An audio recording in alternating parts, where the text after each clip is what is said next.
Welcome, BBCers, to episode number 149 of the Broken by Concept podcast, the number one SoloQ motivational podcast. Diving straight in today, Curtis, we like to waste no time getting into the details of understanding our SoloQ ranked improvement journey here on the podcast. We're going to be doing a bit of a react section straight up off the bat here, where this is a clip from this other podcast called Steak and Eggs. It's got like a bunch of big streamers on there. People we wouldn't really know because, you know, we're League of Legends enthusiasts, Curtis. We're not variety streamers. But one person we do know here is really popular recently, Dr.K. I think we've talked about his content a little bit in the past. And been a long time, actually, since we've mentioned Dr.K. A lot of the people in our community sort of watch him as well because fantastic stuff around. He's a Harvard psychiatrist, and he basically helps the gaming community with like mental health stuff and psychology and understanding our psychology. So great content. And there's a little section they had about League of Legends here. So Curtis hasn't seen this, but we'll sort of, this is sort of just a live reaction for Curtis, I guess. So we'll get into the clip here in about a minute, 30 seconds. If that's something that's scientific, but it's certainly a vibe. So there's all kinds of cool science. So I saw an interesting study recently that there's people tested different cognitive domains and cognitive flexibility. So it's not like attention or focus or memory. Cognitive flexibility is the only thing that correlates with rank in League of Legends. So the more cognitively flexible you are, the better you, like there's like they've done studies. So like if you can think in different types of like paradigms? Yeah, so if you kind of like, so just a simple example, right? So if y'all are not challenger tier, chances are it's because of your teammates, right? Yeah. Obviously. Yeah.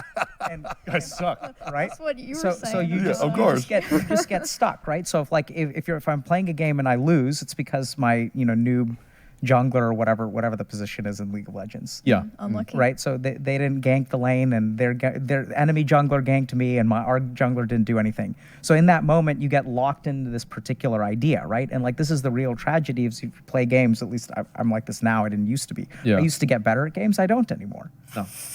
I just get worse, right? So Yeah. like I'll play a game like I've played like probably 1,300 hours of Dota and 1,500 hours, and like my rank just steadily goes down.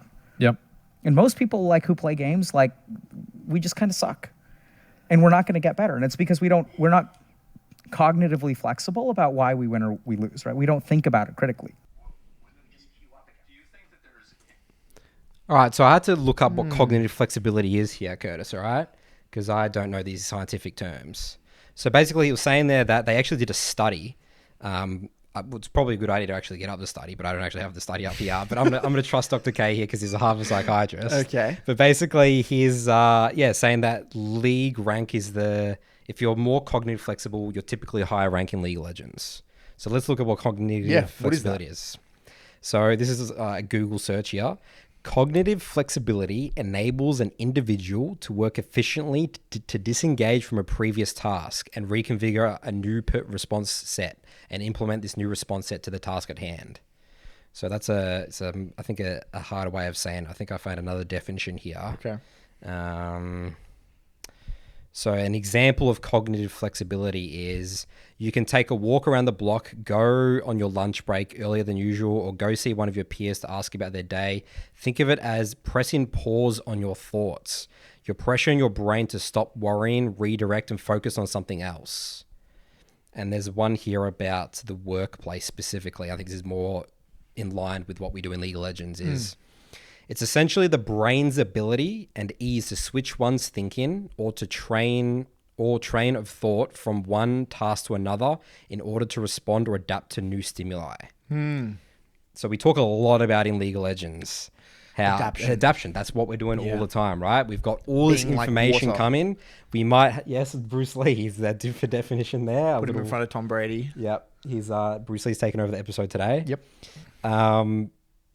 Yeah, and sort of makes sense for League, doesn't it? Isn't that interesting? They've actually done a study and that, if you're more cognitive flexible. So I guess the opposite. So if you're cognitive unflexible, if I actually think about some of my students that I work with in SoloQ that have a hard time, I've mentioned Philip before on the podcast about sometimes their brain sort of wired in a way where it's about rules, and they're really rigid, and they love the rules that I sort of say. But I always say in league, like, you know, there's so many, yes, there's structure and rules, but rules are made to be broken in league, really. A lot of my coaching is like, you got to be aware of these things, but specifically in this situation, you might have to navigate a bit differently. That's where I think the cognitive flexibility is really kicking in. There's something really bugging me here, though. And I can't get past it. Okay, I'm Curtis. really This trying. is a live here. reaction. You Yeah. get an honest reaction here, Curtis. Like, I get this icky feeling in me when... I love that... It makes sense, right? I think it's quite... You know, I'm not a psycho... again, I'm not a psych major or anything. I'm not a psychiatrist. not. I don't really understand this stuff that well.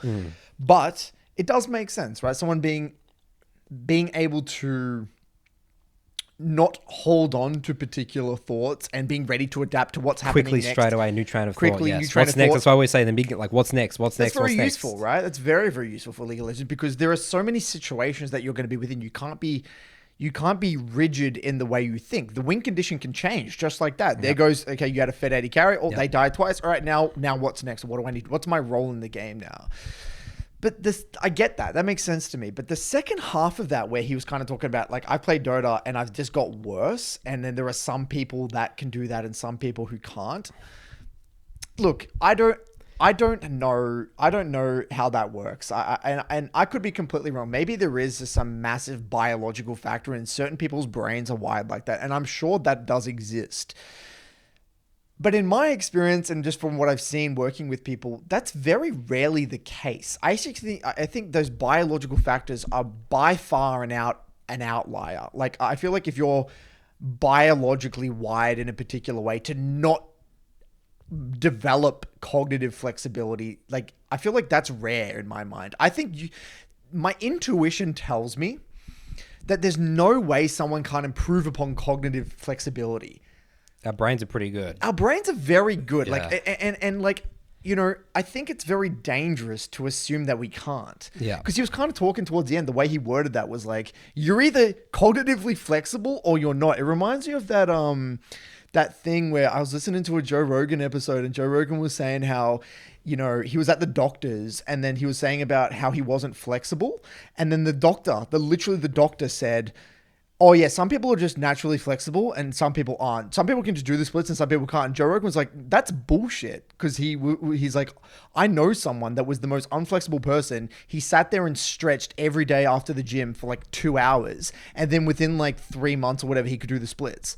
He's like, he literally said, that's bullshit. Like, that's actually bullshit. And like, that's my intuition. And again, I can't sit here and stand on a pedestal saying that that's the case. Because again, I know fucking nothing. I could be completely delusional. You're really on the growth mindset. I'm really onto the growth mindset. And even if that wasn't the case, I would love to believe that it was possible. And like, and again, I've worked with clients that you would think are have the most fixed mindset, least adaptable personality ever. But that doesn't mean you can't change. And I feel like that's where your mindset really kicks in. And I feel like that's why I love David Goggins. It's like that guy was so fucked up. And his situation was so messed up. And he was pigeonholed into a specific way of thinking.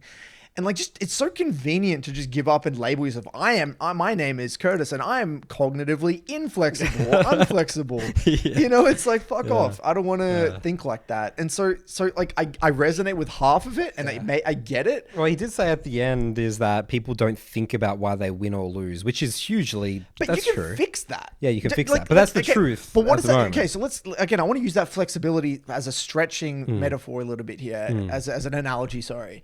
So let's say I am naturally cognitively unflexible. Okay, let's say I haven't developed that, or I've just, the way my life has panned out, I haven't needed to be cognitively flexible, or I haven't been taught to be cognitively flexible. I haven't been ushered in that direction.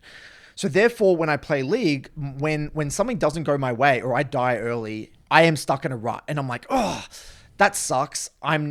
Screw my jungler. He's entered my lane. This game's over. I just want to go next and queue up again. Maybe that is my initial instinct, and that probably is the initial instinct for majority of League players, right? Hence why the majority of, that's why there is the distribution of the players themselves, right? I'm assuming that's a contributing factor. Now, that doesn't mean I can't get it's like, maybe someone comes into my life and then says, hey man, so what actually happened here? oh yeah, this is why you died. Okay. And like a coach or a mentor, a role model, whatever, or a friend that is maybe a little bit more cognitively flexible. But then he says, oh, but off this death, you could have actually just minimized, play weak side right now, and then you're going to win through top side. And then so what that's done in my mind, the way I think of that is that's opened a new paradigm in that guy's mind. It's like, oh yeah, that's actually true. I actually did kind of contribute to this loss, and this game actually was kind of winnable, and there was actually things for me to do. Now, that doesn't mean he's immediately cognitively flexible and it's like, yes, I can do that now perfectly next game, but it means he's slightly, it's like you're pushing in that person in the direction to be more open-minded about the possibility that they could win the game, right? Now, I want to tie that back to the stretching analogy. Just because someone stretches for 2 hours once after the gym doesn't mean they can do the splits. That doesn't mean immediately they are a flexible person. To be flexible, you got to do a lot of stretching and you got to train that over a long period of time. So tying back again to the league analogy, you do that exercise of someone helping you see the alternatives, see how you're contributing to game sense, get you to use your LOL sets to identify your role in the composition, ask high quality questions. Every single time you do that, you are training your brain to be more flexible, just like a muscle. I believe the brain is a muscle. You can train it to think in a different way. And I read something ages ago in a book that actually spoke about how, again, these are all models. And we actually had this conversation today off camera about, I was listening to another podcast, a Lex Freeman episode with this guy who was into AI, and he said, we forget that we have models for everything, right? We have a model for learning. These are all those models for learning that we spoke about recently, the competence hierarchy, and there's all these different models for learning. At the end of the day, a model is just an oversimplification. It's just a simplification of what the learning process actually is, because we don't actually understand how the brain works, right? A model is just a simplification. It's just a generalization, something that conveniently allows us to understand how something works at a basic level, right? And so tying back to this, it's like, I lost my train of thought there. But tying back to this, I just believe that, if you do this enough and you train that flexibility, you can become cognitively. I would believe that you could become cognitively flexible. I just think it's bullshit. Oh yeah, sorry. My initial train of thought was I read something that said how when you do something a lot, you're actually strengthening the neurons, that neural pathway those specific neurons get strengthened, right? So let's say a habit, that's what a habit is. You're actually muscle memory. Yeah, that's what muscle memory. You're actually strengthening those specific neurons so that you can do that task very efficiently. And that's what muscle memory is, right? But if you want to replace a habit, you can't just unlearn a habit. So the way he spoke about this guy, I can't remember, it was like a scientist or some dude, his model was that imagine it like a trench, like a groove in the ground. If you walk through a forest and a bush, like a bushwalk, and you go over that same path, let's say 100 times, there will be a very well-treaded path. But let's say, you want to take a different path and you kind of go through the bush a different direction. You have to be bushes swinging in your face and shit like that. It'll be really hard for you. You have to get do the Indiana Jones, get a machete and all that stuff. It'll be hard, right? But you do that again and again and again, there will be another path there. And the goal to undo or to replace that other habit or that other path is to make that new path more well-worn than the other one. Like just keep going over. Keep going over it. Yeah. And so you still have the old trails you're going down. Still the remnants of it. But I'm still going, it still exists. I've created this new one. You're creating a new one, and your goal is to make that new path it's like over deeply, more well-worn, more easier, more convenient for you to tread. So there is remnants of that path, and it's still there. It's like a scar. That neuron is still strengthened, but you're conditioning, you're strengthening a new neural pathway to replace that muscle memory. You can't. So what his theory, his model, which is again, we don't really understand how the brain actually works. We have only models for it. Was that you need to develop a more deeply embedded, a more deeply grooved pathway.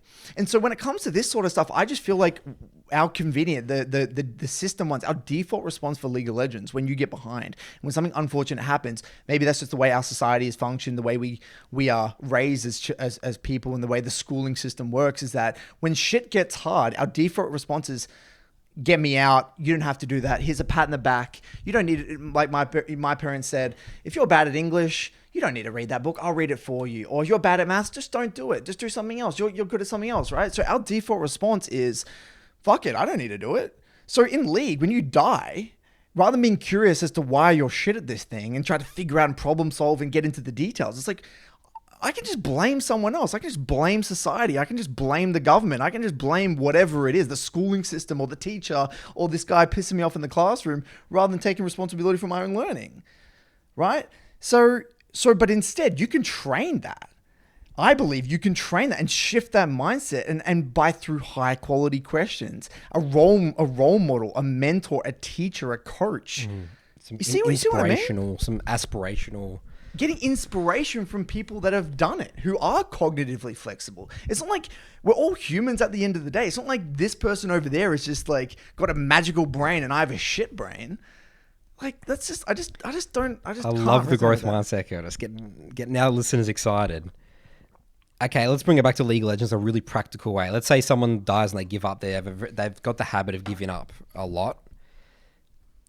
A practical way of training that is, saying what's next. What's next? Just get in the habit. Like maybe even have like a little stick. I've had clients in the past where like we do stick-it notes on their monitor of like, okay, what's next? They just have to like keep looking. Oh, that's actually what I got to say to myself. And then again, then you're slowly building that new path. And you're gonna eventually. You're still gonna have that given up. You're probably gonna still be giving up a lot, but you're slowly gonna be building that new. That is literally identical. I had this question, the exact same question last night, where someone said, Curtis, you know, I get frustrated after my losses and I just want to give up or whatever it is. I get ranked anxiety, whatever. Dude, I still fight my brain every day to not focus on the LP. When I play SoloQ and I see the juicy whatever amount of LP, my I can tell there's that old pathway that I want to go down. Like, it's there. Yes, I'm that close away to rank 1, or I'm this close to here, and I'm that. Yeah. Like, I have that. It's still there. It's remnants of it, but now I've train my brain to be like, okay, Curtis, let's come back over here. How did you contribute to this game? What from this game is replicable? What is my decision making? How did I use my LOL states? Did I think about the wing? Like I've got a set of high quality questions that get me into the details that just piss that off. It distracts you. It's a distraction. It's like, again, people assume that when they watch this podcast, we're just two aliens here that are just that just don't have a negative thought when they die or when they lose, or when they play League, or when they get frustrated when someone does something that they didn't want them to do in the game. That's right. It's like, we only focus on the improvement. There's no such thing as LP. You know, it's like, no, dude, we're not robots. We feel the exact same as you, but we just developed that skill over a long period of time. People talk about, Curtis, I can't look at my gameplay because it hurts my ego. It took me years, literally years. I was even a high level player and I felt sick looking at my gameplay. I was doing SoloQ. I was reviewing my games in 2020. No, reviewing my clients' games. But this is when I said I was stuck in Diamond.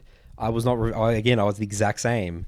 I was literally helping people get better at the game, and I couldn't review my own games because I was like, well, I was an ex-challenger player in season 3. I just need more games to get high elo, and then I was never going into the details at all. So Nathan, you're cognitively inflexible. You're screwed, right? Yep.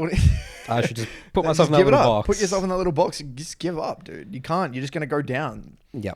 I do need to defend Dr.K here, Curtis, because I don't know if he never actually mentioned the word of cognitive inflexibility. I think it was more so they're just better at it. You're on a spectrum of like... but you can improve it, but I'm just giving it that people, label, right? Yeah. Whereas like you're either really cognitively flexible or not so cognitively flexible. I think every human's on that, but that's right. Some people are better than others, and if you're more cognitively flexible in League of Legends, you typically have better results, better rank. But isn't that like, again, this is something we don't know anything about, but is that nature versus nurture? Like, is that just the way your brain is? Like, you've just got a more flexible muscle. I don't know, it could be as simple as... I think it's just the way you're brought up, dude. This is No, I think you're going too far, Curtis. I think it's as simple as the way people just view the game. Like, they don't need to think why they win or lose because... It's just a game. They think it's about talent and the game, you know? And like we've said many times, they think of it, it's just a game. Yes. Right? Yeah. Like, that's it. Like, in their mind. Like, it's just, in their mind, why do I need to jump through all these circles, these hoops to see how I contribute to a game state? Because it's a game and I should just be getting the free win. Which leads on to a great segue, I think, into one of my main topics. But was there anything here that you wanted to... I thought that was interesting, and people that are, higher rank in the game could be like, yes, now I'm cognitively flexible. How awesome am I? Yeah, I mean, again, I'm going to preface this by saying, guys, don't, just take everything we say on this podcast with a grain of salt. It's just our opinion on shit. We're just idiots. We're just two idiots here. We don't know what we're really talking about. We're having a crack. We're just having a crack. You can disagree with me, and great, all right? I'm just out here. We're just out here. We're out here. We're cooking. All right, guys, got out the notepad. Yep, stole your notepad here. So, I've noticed in the League community, like a sort of evolution of the player base. And what I mean by that is, okay, people watching this podcast come from, there's a wide variety of League journeys. There are people that are OG gamers who played the game since Season 3, Season 2, Season 1. Very old school players, played the game for 10 years. And then there are people that are relatively new. They picked up the game in Season 11, Season 12, very new players. And people don't talk about this enough, where the game, if you played the game in Season 2, Season 3, Season 4, even Season 5, it was a different game. League of Legends back then and League of Legends now, it's kind of morphed. It's changed. Like the way the game has evolved, the way through patches and the way the direction Riot as a company took the game of League of Legends, they wanted it to be competitive. We've talked a lot about that episode with Proxon. We talked about game time, how it's gone down over the years. That's right. And they found that they really like that game time of the average game being around I think he mentioned 25 minutes or something like that. Yeah, 22 or 23 minutes, 24 minutes, something like that.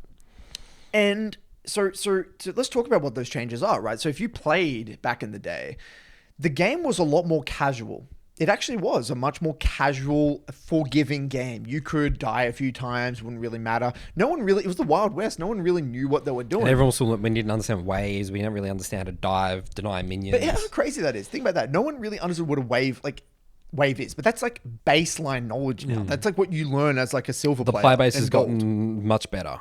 Player base is much more knowledgeable. We're talking top players that wouldn't even really think about waves. Like, how crazy is that, right? The game has changed so much. And so there's all these changes that Riot did, right? They wanted to speed up the pace of the game, because if you watch Season 2 Worlds, there's just an Anivia, Froggen playing Anivia, Maokai, a Mumu, just teamfight Karthus, just mega scaling. The games go to 50 minutes, even an hour long. That was normal. That was normal. We had hour-long games, yeah. And the reason why is that the games could stall forever, because there was no incentive to push the pace of the game, because Dragons only gave gold. Yeah. And there was no Dragon Soul or anything like that. There was no Rift Heralds to break towers. Then Baron, was that Baron useless? What was Baron? I think everyone just had good wave clear, so it didn't matter about Baron. Exactly. And the invading wasn't really a thing. There was no scuttles as well, so there was less incentives to fight in the early game for river control. There was just a lot more sustain in the game as well, like with this Philosopher's Stone, all this other stuff, all this bullshit. So the game was a lot more forgiving, essentially. And so what happened is that Riot realized, okay, we want to push the pace. We want to make it more fighting, more fighting, more action, go. So Rift Herald, Scuttles, Tower Plates, Dragon Souls, they're pushing the pace of the game up. And so if you played... If you started playing League in Season 11, you wouldn't really know any different. That's just like League. It's like, oh, this is a pretty fast-paced, pretty brutal, competitive game, and it makes sense. That's just the way League is. And now, but what does that mean? Well, what that actually means is that there is, you're either kind of a player that is, what I've noticed anyway in the League community, both in comment sections across YouTube and now working both with Below Gold and Above Gold, these new programs and everything, is that you get people that are very stuck in their ways. They kind of fantasize about what League used to be, and it's like, the good memories, the good times, the nostalgia, and it's like, the game used to be so fun. You could, now the games weren't decided now by one misclick or one missed wave or whatever, and it's very tempting to kind of think like that for these people. And then there are people that have adopted the changes. That it's like, oh, that's whatever. The game's changed. It's more brutal now, and that's just the reality of it. And there are people that don't even know that. And so what you see is you get like this whole divide of like these salty older gamers who've played the game for so long that are just latched on to this idea of what League used to be, and they talk about it through this lens of, yeah, I wish I could. Why is the game now so you just make one mistake and the game feels over, which is objectively not really true, but that's like a narrative that is held on to. And so what you get is this very weird divide where like old content creators and the older player base is just growing more and more salty. And so what they were looking for, these people, when they play League, they were looking for a casual game. If League was like already a kind of like, say there was a MOBA before League and everyone kind of like, and that was really, really popular, as big as League, and then everyone kind of knew what to expect from a game like League of Legends, a lot of those people probably never would have played League of Legends anyway, because they were looking for a casual game. League is not a great casual game. If you want to play a casual game, there are many, many other better casual games. Go play Final Fantasy, go play whatever. There's like a trillion better casual games. And so this is more of like just an observation. And like you see like these older content creators like Professor Akali and even Nice to a certain extent, that they're just outdated and they complain about the game and what the game used to be and all this stuff. And it's like, move on. No one, like, we don't, at the end of the day, if you don't enjoy the game and the way the direction Riot is taking the game, you don't need to be here. Like, there are plenty of other games out there that I'm sure you would enjoy more. There are plenty of other, if your player base, if your fan base doesn't want to see you complaining about the game 24/7, that's okay. You can go to another game. But like, what really frustrates me is that like there's this fantasy about what League used to be. Move on. Adapt with the times. League is a brutal game. It is the hardest game that you could possibly play right now. The play base is getting better every year. There's more knowledge. There's more... there's more... At the end of the day, like I always think about this as well, is let's say someone gets, the first time they're really in a focused situation of their gaming journey. Maybe there's a certain time of their life where they didn't have any responsibilities. They could just go hard on League, and let's say they hit Diamond, right?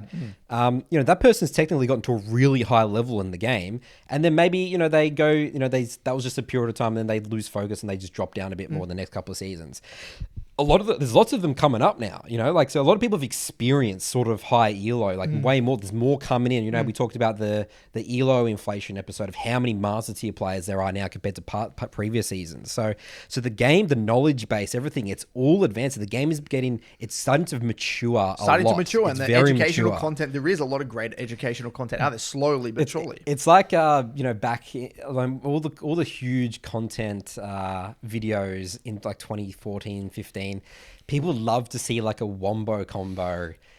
You have like those cool comps and stuff like that. But now they don't really work that much. That content is dead. And you get content creators kind of complaining about like no one watches their videos anymore because people have moved on from that. We've seen it. Everyone's seen it. Everyone's made those videos. It's been done for like 8 years. Yeah. Like no one gives about like Jinx building AP and winning with AP or whatever. No one gives a shit about that. The funny thing, it's like, that's cool back for us in like 2013. It's like, let's see the Orianna Malphite wombo combo, awesome stuff. Now what's really exciting for us? Just an amazing reset back to base. Like that is the coolest thing. When in reviews, I'm always more excited about a great decision to like recall or a really good quality gank. I actually don't even really care about the fancy. Yeah, I don't even care about the fancy plays anymore because we know that's what actually wins you games. And that's how you become a really good League of Legends And that's player. What League of Legends is morphing into. Yes. And so what we're seeing is this divide. It's like, and people out there, it's like, well, what do you want out of League? Do you want a casual game that you can dick around and after work with a few beers? Well, maybe, but then stick to normals. Yeah, sure. There still is an aspect of the game for that. There is an aspect of it. But again, don't complain about the ranked system at all. Don't even think about it. Don't even talk about it in that way. It's like, just be very intentional about what you're looking to get out of your gaming experience. And now, one of the biggest gripes I see like a lot of these content creators and people in the League community have is talking about like trolls. I really just want to explore this concept, Nathan. Trolls. Like, what's a troll? What even is a troll? Like, what is your definition of a troll? Okay, I would say the most obvious definition to me is someone who is into the champ select and generally they want to lose the game from champ select, not from they just died one time in the game and then just gave up. Literally from From Champ Select. Like a Disco Nunu running it down mid from level 1. Yeah. That's a genuine troll, That's right? a genuine troll, Great. yeah. Great. I would tend to agree. You're spot on. Someone that from Champ Select literally has the intention to lose that game for everyone on that team. Yeah. Okay. Make it as hard as possible to win. Great. So if we're being honest, and this is a really great question for you guys in the community right now, what percentage of games do you get a genuine from like Champ Select troll? Just be honest, but really, really think about it. Don't use your initial, just because you had one this week. Really think about it in the last month. How many? Now, I'd be very interested to hear what you say, because from what I've seen in my entire time playing League of Legends, talking with other clients and just observing, being in the League universe for a long time, I would say it's below 1% of your games. That's even a stretch, but probably 1%. Like if you play 100 games. You think one of them? No, it can't be right. What do you think? Jenny, what do you think? I'm speaking from my experience. I would say 1%. Okay, from your experience. But I would say maybe 4 or 5. Okay, 4 or 5%. I'd love to hear everyone else's take. 4 or 5%. So you play. Jeez, it sounds pretty high, doesn't it? So you play 100 games. That means what's that? Yeah, four or five games. Five Okay, games, yeah. I think that's completely reasonable. I can understand that. Yep. So in the grand scheme of that, that's really not much, is it? 4 games out of 100. Right? Does that change, Curtis? Because we're in high elo. There's more of them in low elo. Potentially. That's why I want to pose. That's why I want to pose the that question. But just from what I've observed. Yeah. So with that definition, though. Being, I'm talking straight from Champ Select. Yeah. Okay. Now the reason I want to talk about why we need to start with what a definition of a troll is, because I feel like people's definition of a troll is completely warped. So you know what? I'm going to paint a story here for the listeners. Okay. I'm going to tell a story. It's a story time with me today. Story time with Curtis. So let's say we got JimBob. JimBob's back here on the scene. We love JimBob. He's had a tough day at work, right? He works a 9 to 5 corporate job, sales. Had a shit day, didn't get any sales done. Boss got angry at him. Drove home in peak hour traffic. Comes home. House is a mess. Just wants to switch off. But he's had a shitty day. Goes to his office, loads up League, gets into a ranked game. He's a top laner. And let's say he is, first pick, and no one swaps with him in the draft. He tries to swap with everyone. No one swaps with him. So he has to blind pick. And let's say he loves Tryndamere. Picks in Tryndamere, right? Blind, because he has to. That's his champ. He loves playing Tryndamere, okay? Maybe he's a one trick or something. And then, so in the draft, he gets counterpicked. Say someone picks a hardcore Tryndamere counterpick, whatever it might be. Let's say it's a Jace or a Jax or whatever the hell it is. I don't know what the hardcore counter to Tryndamere is. He's playing top lane. And level 1, his jungler decides to path away from him. And the enemy jungler paths towards him. And so he has to give pressure level 1, the enemy stack 3 waves, and then he gets a dove. 3 stack into a dive. Yep. So he's sitting there. He's got 4 CS. He's got about, let's say, 4, maybe even less. His 3, counterpart 4 CS. has 22. Yep, he's down already 20 CS by, whatever it is. And he's died. So he's died at level 2, level 3 there, level 3. And then his jungler path bot, maybe got a gank of bot side, whatever. Comes back, waves bouncing out. The top laner pulls it, starts to set up a freeze. His jungler decides not to come top. Maybe his jungler thinks, that lane's over. Or maybe that jungler doesn't know how to fix the waves. No. That's very reasonable in gold especially, right? Maybe it's gold, something. And then the laner freezes again. And then the jungler comes up again.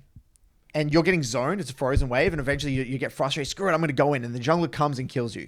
You're now 0-2 with, say, 8 CS. And your wave's frozen. And your wave's frozen. And you have no TP now. You've already used TP to get back to lane. Now just think about this for a second. This Tryndamere now has had a rough day at work. He's come back. 0-2. So JimBob's a pretty competitive game. He's hardcore. He's trying to improve. He's trying. He's genuinely actually he takes it pretty seriously. Like he's genuinely trying to get better at the game, right? He takes his games pretty seriously. Now he's 0-2, but now he's thinking to himself, he's walking out of base. His wave's still frozen, and he's thinking, my jungler's again bot side because past doing a top to bot clear, whatever. He's on red side. He's thinking, what do I do? I can't roam mid. My wave's frozen. Maybe I can take a jungle camp if there's none up. Maybe because the jungle's done another full clear. What do you do? So now he's just sitting in the lane bush, maybe trying to soak CS from a distance, down already 2 levels or something, having a really rough game. And now his patience is probably wearing a little bit thin at this stage. At 0-2, you're completely screwed. Your jungler isn't helping you, right? What do? You go in again. Maybe you die again, which is completely feasible. I think that's a completely... If the jungler's hardcore playing into you, then you get dove on that next bounce back. Another bounce back? That's perfectly... That's a pretty rare situation, but definitely a possibility. Happen. Yeah, if the it jungler's can happen, really good. right? Yeah. If the jungler's good. But even if he... But like, I would say this is not even that. Like, dying again for that third time is not really a stretch if those events happen, right? Now, at this point, this guy's 0-3. And let's say he starts getting pinged and flamed. Well, he already has gotten pinged. He's already gotten spamming and flamed. But let's say he's even... And this, most people don't mute, right? That's the reality of League of Legends. Yes. Most people don't mute. So this guy's starting to get flamed. Dog shit, top laner... Instant top laner again. And this guy's now had a shit day at work. He's now 0-3, counter pick. Jungle traded him off. Got no help. He's like, fuck. What is the likelihood that this player is going to now be like, okay, guys, I'm going to try and minimize and win for my team and be a helpful teammate here? What do you guys think? Pretty fucking slim, right? Especially if he's had a pretty bad day. We have no idea what's going on in his real life situation. So it's very reasonable for that guy now to just say, fuck it, game's hard. He probably doesn't even genuinely know what to do. You're a Tryndamere. You have no utility. You can't roam. You can't peel. Done. You're literally useless. You'd have to be like a challenger player to probably like minimize that game. That's right. Really well. You would have to be a challenger player to minimize. That's right. Yeah. You are a bot now. You're a minion. Yeah. You're so useless. So I guess the question you're asking now, Curtis, is does that guy deserve to be banned? Yeah. So let's say that guy proceeds to end that game going 1-9. Yep. Or 1-10, which is, again, could easily happen from that situation. And they lose the game. The team rages. He's like, fuck. Now, is that guy a troll? That's what I want to pose the question. We need to pose that question. Is that guy a troll to you? Yeah. So obviously, now let's say you're the AD carry in that situation, and you got ahead in that game, right? And you're doing well on bot side, and then you're 2-0 or 3-0, and then you try to do a dragon, and that fed top laner that comes down from top side roams to that dragon, kills you at the dragon, and then you see that Tryndamere top side trying to get a plate on top side who's already down two levels. What are you gonna do? How are you gonna feel? Fuck this Tryndamere. Why do I always get the shit trolls on my team? Screw this guy. He should be banned. Why do I get all the trolls? Little do you know, most people, I'm going to say actually 99.9999% of people would never empathize with that Tryndamere. No. They're not going to get into a room and be like, oh yeah, I can actually see why that Tryndamere got off. Yeah, they don't understand that it actually makes sense how he got into that position. It makes sense why that guy's in that situation. Okay? Now at this point, what is the most average person's response? He is a fucking troll. What are they going to do? Go on their Discord? I always get the shit top laners. Riot should punish trolls. Why do I get inters on my team? Now, so what is the biggest gripe that most people have with, content creators like whatever, Nice and Professor Akali and all these people? Yeah, Riot, they should get better at banning people and shit like that. How does Riot determine at scale what is bannable and what's not bannable? It's incredibly difficult. It's very, very, with the nature of how League of Legends works, the snowball aspect. Because of the nature of the snowball nature type of the game. Champions, maybe for some reason, like, what's an early game champ that gets behind? I mean, Rek'Sai gets behind. You can have a lot of deaths. Or a great one, support champs like Nautilus or something like that. An ASOL that's counted in lane and dies twice early game. Yeah, I could easily go really 0-5. Yeah, like easily. You're playing Nami into a Blitzcrank or something like that. Yeah, it's just, and you get traded off, and they your score looks or maybe they level 1 invade, you burn flash level 1, then you get split map scenario, the jungle vertical invades. You can easily go 0-5.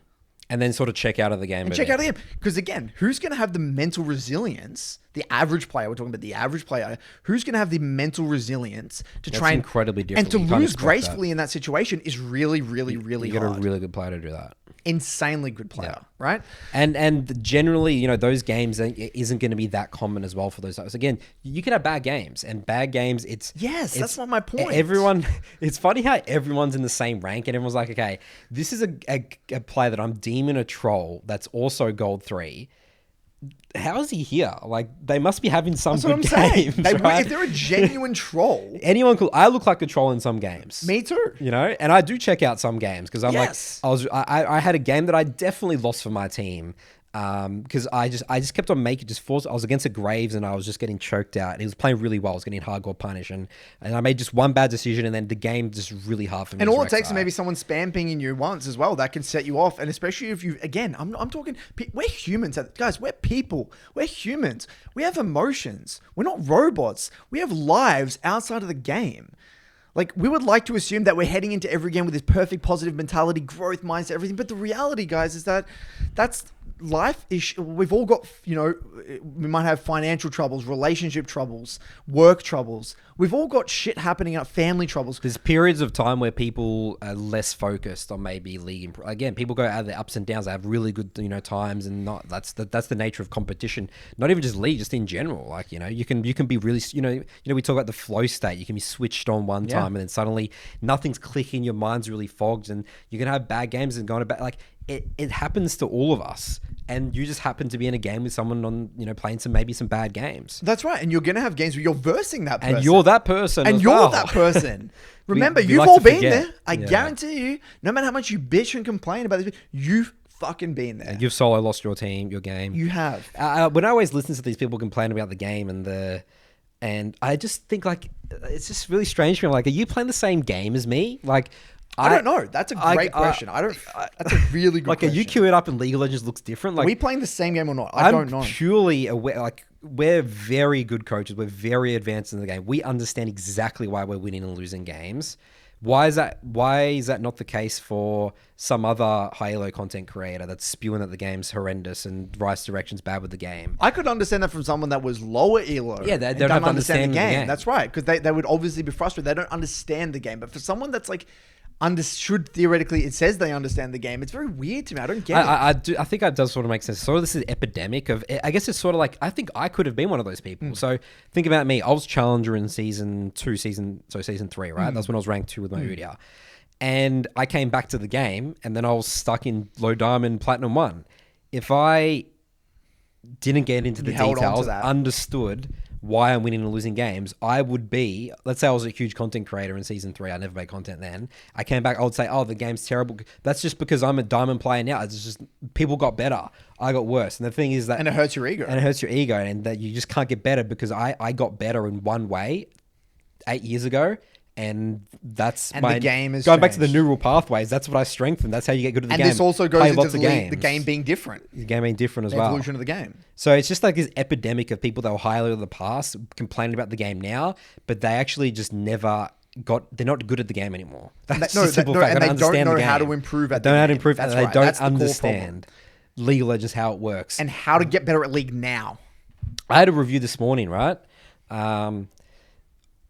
It was with Awakes. He's like a Master E player, and it was like we came here and said this is like a mid game problem, and sort of skipped to the mid game. And I sort of saw that his bot lane was 0 and 10, and I was like, all right, let's go back. I got to make sure that we didn't miss any opportunities or something like that, right?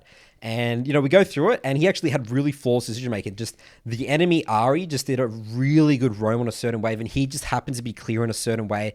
And it was, he could have maybe defended. It's a bit unrealistic to defend the dive, just the way that the game plays out for a jungle and a champ like Yi, right? Just not realistic. Yeah, like they started to get heavy traded on when he just happened to be pathing away, and he's too far away, and Ari just had an amazing roam, and his bot lane already died. There was 0-1 at this point, and then they get dove and just like straight up double kill and they lose 3 waves.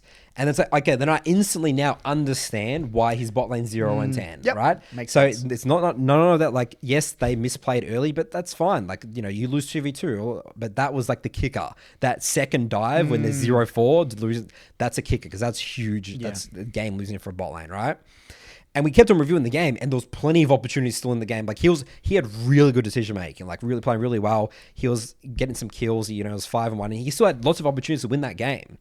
And again, you could easily deem his bot lane as trolls there, but if he focused on what he could have controlled, he could have definitely won that game still. And we made sense of the bot lane, so we didn't have to blame the bot lane why it happened that way. That's right. And we actually tried to problem solve. Is it possible? Is it realistic to prevent them from that Ari dive?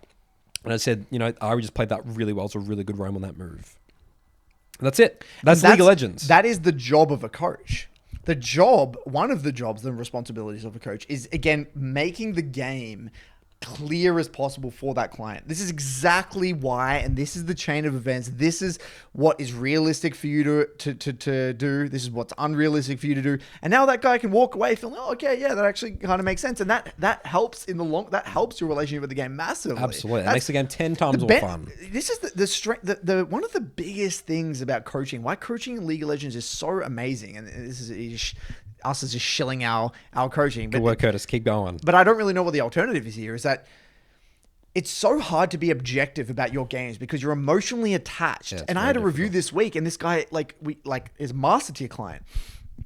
Well, I think it was high diamond, he floats like high diamond, low master tier. And he was making like really like mistakes that he should know. Like he does know this stuff. And when we're getting into the review, he's like, oh, I can't believe I missed this. And it's just because I'm not bogged down by your past games or narratives. I'm just perfectly objective about what I see on the screen. And then he's like gobsmacked. He's like, oh my God, how do I not see this? But you know why? Because again, we're emotional. We're emotional creatures. We like to think we're logical, but half the time we're not, especially when things were competitive. And it's a very emotional game. And so it's very easy to miss things that even you know. And so one of the huge benefits of coaching is someone objectively just looking at your gameplay and calling it out. I mean, like, because we're not attached to we don't have your narratives. We're not bogged down by your loss streak. We're not like latched on to any ideas that you have. We're just looking at it. And that is very, very valuable because that guy could be stuck. He could have walked away from this game. He's playing Silas. Basic wave management problems like messing up a wave, missing a freeze opportunity, going in without the jungler being there, just like real stuff that you should be able to easily spot. But again, he was so jacked up thinking about other stuff that he couldn't see it. Just couldn't see it. And there's no shame in that. That's just, again, one of the benefits of coaching. And I could speed up that process for him. And now instead of dicking around for 3 weeks trying to figure out what's going wrong, boom, hit the source of the problem, fix, go next, and then start to actually make improvement. So that's just, something I've noticed. But yeah, this whole thing about, and really, look, again, I empathize with the people that think there is a troll. I get it. I totally get it. Right? Because maybe you're the person that's doing well bot lane, and you've had a shitty day, and you felt like you just overdue for a win, whatever. I get it. But what's the theme here? There's a theme. It's like, we're all just people having a crack, trying, and shit happens. Shit happens. And the nature of the game is very punishing. Yes. It's a very snowbally game. Yes. It's a very competitive game. The player base is getting better. Yes. If you're a good one season, if you didn't have the right processes or you, quote unquote, abuse a certain champion, you could be much lower rank than you are now, and you have to readapt and learn new processes and, follow the BBC podcast and actually improve at the game. But yeah, I think eventually, how these people say, everyone's, like these big content creators and stuff that like quitting the game and stuff. It's like, let's say half the player base happen to leave. Okay. How many accounts are there, ranked accounts on there? And I think something like 1.4 million or something like that. Even if there's 700,000 people chipping away, we're going to have a blast. Great. We're having fun. It's nice, competitive. Like, there's still shit tons of people. You know what I mean? What's in the EUS? There's like 3.5 million accounts in the EUS server. Let's say 90% of the player base goes, Curse. What we got left with? We're left with 300,000 people. Just chilling out, dude. Just chilling. Enjoying the game, being competitive. Maybe that's the case in the future. Maybe that's what League will go into. But I'm still going to be playing. I'm still going to be chipping away because the game's we're not going anywhere. Good. It's the best game. We believe it's the best game. And just on top of this, like, really, what the whole trolls thing is it's just mimicking real life. It's just mimicking society. If you get 100 people, we just take 100 people off the street. There is going to be maybe one of them that is a bit of a odd unit, a bit of a... Let's put it lightly, Curtis. Putting it lightly, maybe a psychopath or a guy that's pretty maybe not the nicest person. Yeah. And maybe he is in a self-sabotaging mode and genuinely wants to see the world burn and other people around him burn. And there are people like that in real life. There are scary individuals walking the streets, just like in League of Legends. There are people that are in an unfortunate situation. They've got nothing else to do. Maybe they're addicted to the game, or they've got a shit situation in real life, and they're using League as an escape, and they're angry at life, and they're angry at the world, and they're going to let it out to you in their SoloQ game. Welcome to life. Go outside and pick a random 100 people. They're going to be there, whether you want to believe it or not. So it's like, what do we actually expect here, guys? Like, do we expect like SoloQ to be this fairyland where everyone's trying harding, perfectly happy, chappy? It's just a utopia, and utopias don't work, and they don't exist. No, it's not real. It's just not real. It's just not based in reality. Yeah, it's like, what do people want? What do people actually want? Tell us. I see comments as well about, you've got to like try so hard, or like the game. It's just a struggle to play League of Legends games. Like no one will be playing the game if it wasn't a struggle. It's like everyone's just da da da da da. I'm challenging. Everyone's challenging. Everyone just you're challenger. You're challenger. You're challenger. Everyone's challenger. Yeah, it's like, I'm just gonna dick around here and die twice, and I should still win. Yeah. I'm like, let's say people say that there's champions that are easier than others, right? I play a champion with a bunch of skill shots, right? I miss like 3 skill shots, and they can just point and click CC and kill me. It's like, yeah, you missed 3 skill shots. You know, your champion has clear strengths and weaknesses. You're playing Xerath. You can scale up. You can play from range. You have strengths and weaknesses. You know, like, guys, the game makes sense. Think about Karma and Powered Q. The reason it is a skill shot, imagine if it was point and click. Oh, Jesus. That's my point. It's like the reason it is a skill shot is because it is a good ability. Yeah. There's like nothing really in League that's just straight up really bad. Like, I mean, I like look, we're not saying Riot, but Riot have made mistakes. Yeah. Right. Well, we talked to Proxon, and the thing that I got from that episode, the Riot Proxon episode, I'll have it linked up here. Dude, the game's impossible to balance, and we don't even want to balance. We don't want to balance it. That's right. That's what they said. They don't want a balanced game, because a balanced game, whatever people think balanced, that's not going to be a fun game. Yep. Yeah, and look, I'm sure Riot could do a better job of banning the genuine, like the new-news that run a damage. There's no doubt about that. They could be doing it. And they have implemented stuff, reporting champ selects. You can report in the game and they now. do get banned. Yeah. Maybe not as fast as they could. I get that. I understand, and I think that's a reasonable gripe. But there's a huge but there. My hunch, Nathan, is that there is way less quote-unquote trolls out there than what people think there is. Absolutely. That's my take here. Yep. Really simplified. Yep. Love it. And, you know, just to kind of round this, you know, this whole section in a positive way, you know, we're talking about before, we're kind of hinting at, like, you know, mentors or role models or, you know, coaches, whatever, you know, good, positive friends, you know, getting inspired by real practitioners is so awesome. I love watching high quality, like really good, like experts. Like when you're feeling down about your gameplay, and then you just load up a highlight and you just watch like a really great one trick, it just gets you excited. It's like, this is what it is.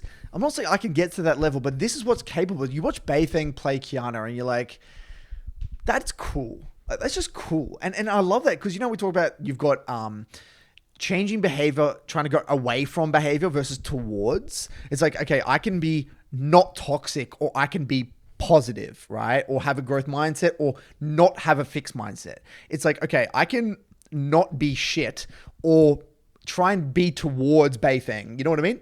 And I feel like it's a lot healthier to kind of rather look in the distance and just like get inspired by these real experts. And it's just amazing to watch. And I think that just because they're at a level that we can't even comprehend, don't be overwhelmed by that. Just take one thing away. Just chip away. Chip away. Even if it's just the inspiration aspect, Yeah. you know, like, you know, just hitting some more abilities and stuff, you know. Yeah, it's just cool. You know, it's very easy to get bogged down and stuck in like the mess. But yes, think bigger picture, you know, like let's say you've gold one for a while, you know, you're really trying and stuff, you know, and just look at it again, a one trick for your champion and challenge, just see, you know, what's the difference, what's going on, what's it look like. Just every now and then, just check in, Yeah. touch base. What's challenge, like the best Hecarim jungle, and what does that look like? What does their in-game, what do their R's look like? What do their E usage look like? Yeah, it's important to look at their fighting, because the early game stuff could look really boring, because remember, we know good League of Legends is boring, right? And it's not really what they would experience as well. Right. Yeah. So yeah, it's more about looking at the fighting. That's the thing to emphasize. Yeah. And the last thing I want to say here is something I've observed, is that I've actually observed that win streaks are equally as toxic as loss streaks. Absolutely. I'm a big fan of this one. So what are your thoughts on this one, Nathan? Well, yeah, I mean, League has let's think about high highs and low lows, right? And the crash. It's sort of like, think of it as like a sugar rush, you know? So it's like, okay, if I'm really emphasizing, you know, winning a lot, gaining, think about all the ALP coming. It's sort of like an injection of, let's say, cash or something. Oh, you know, awesome. Like I can spend all this money and then something bad happens and then now you're suddenly in debt because you've got a bunch of credit cards, you've got a high credit. Like the way that I view it, it's like, yeah, if you're a player that's not process oriented, those highs, whenever there's high highs, there's low lows. That's just it. And guess what? League of Legends has a fantastic way of humbling you. And even if you win a lot of games, that means that you're in higher ranked games. You're probably not at that level yet because you're just new to that sort of game pace.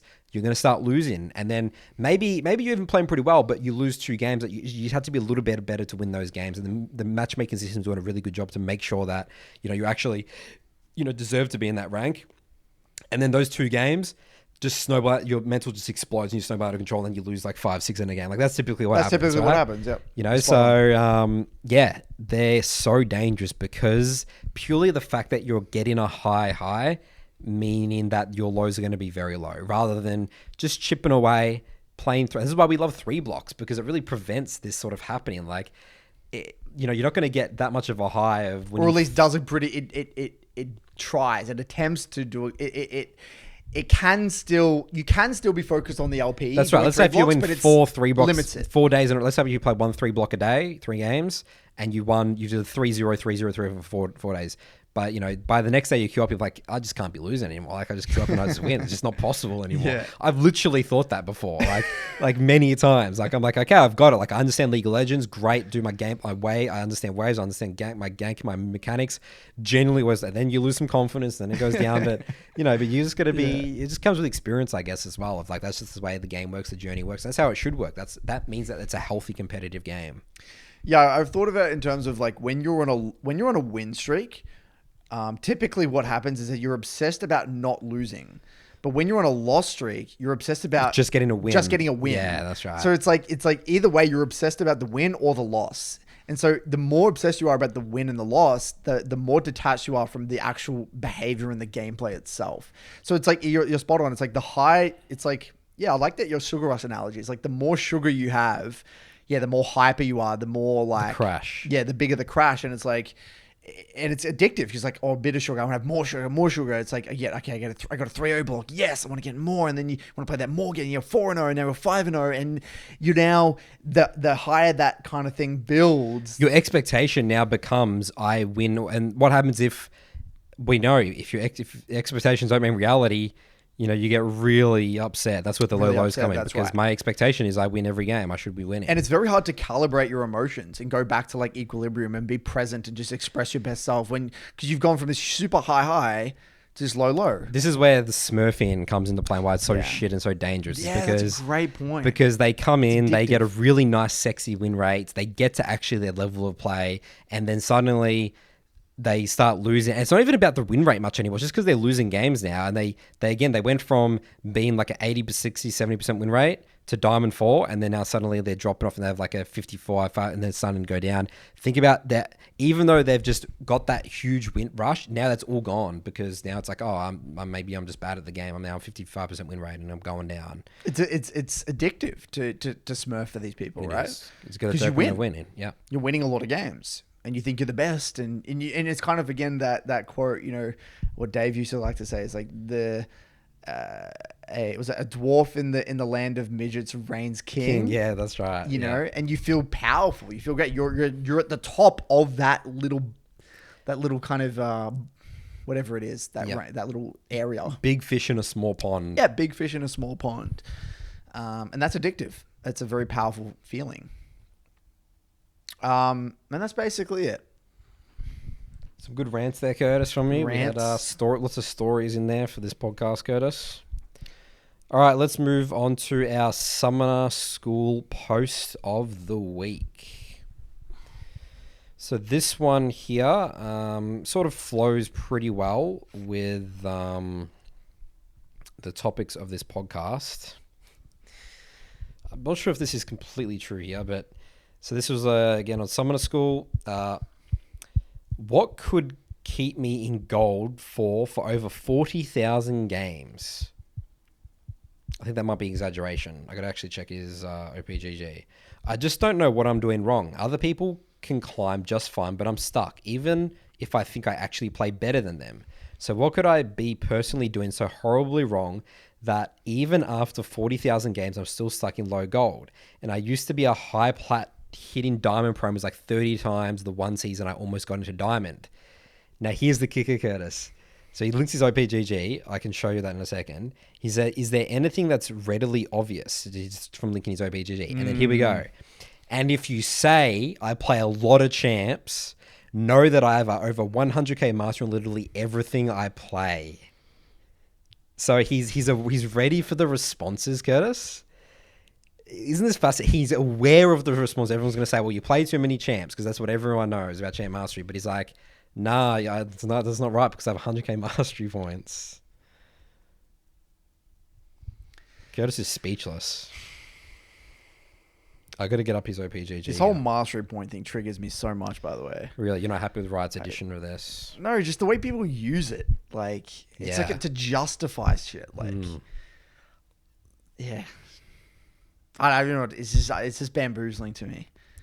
This is a pretty popular thread here. You know, do you have his OPG? Can you show me his OPG? Yeah, let me show you. I'll show you in a second. Wait, what do you mean by 40? Is that normal games, ranked games? How many seasons are we talking here? Let me check. I don't think I'll be able to say. The rundown, dude.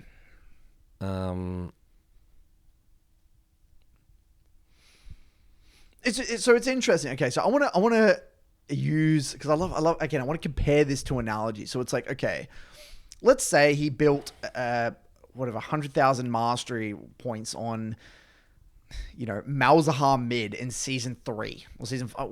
Does that work? Does mastery count from previous seasons? I don't even know. Yeah, I think a little. No, I think it's since it got introduced. When was that? That's like 2015 or something. All like right, that, so season 5 or whatever. Yeah.